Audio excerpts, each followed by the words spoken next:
And then the Prophet ﷺ said that if he cannot change it with his hand, then change it with your tongue, speaking out against it, doing something about it.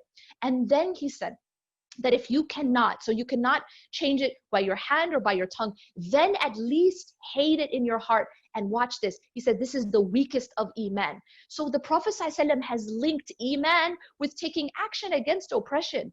Our deen is a deen that does not tolerate oppression. I repeat, we need to stop this abuse of our deen, telling women that it's more righteous to just do nothing. It's more righteous to swallow the poison and just stay quiet. That is not Islam.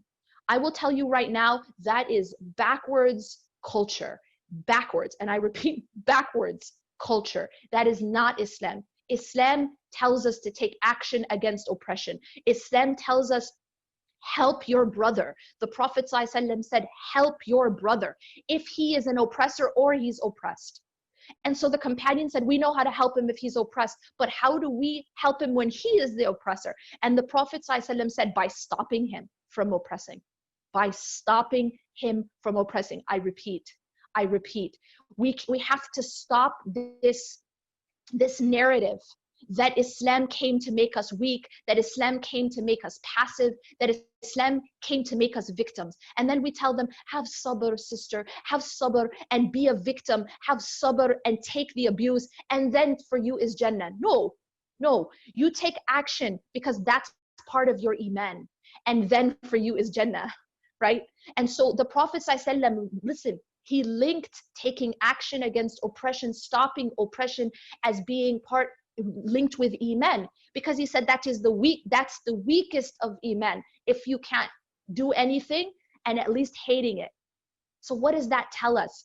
It tells us we have to be a people of action, and we cannot allow ourselves to be abused, and don't allow anyone to tell you that that is righteousness or that is Islam, because Islam came to liberate us and empower us. Islam did not come to oppress us or suppress us.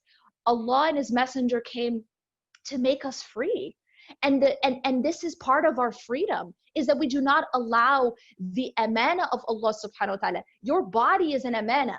Your body is an amana. Your heart is an amana, meaning it is a trust given to you by Allah subhanahu wa ta'ala. You need to take care of it. Imagine if I allow you to borrow my car, right?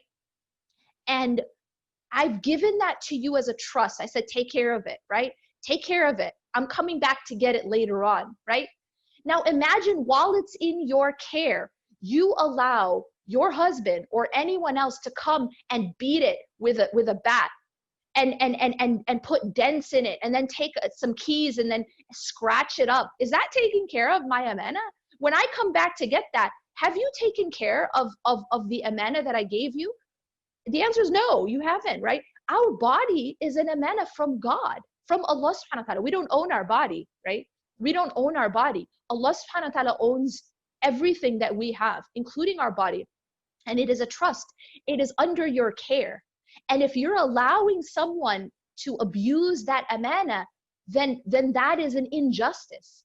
And so we have to realize that our bodies are an amana, our hearts are an amana, our mind. We cannot also allow someone to abuse our minds or abuse our hearts. Emotional and verbal abuse is a real thing, and it causes lasting damage. So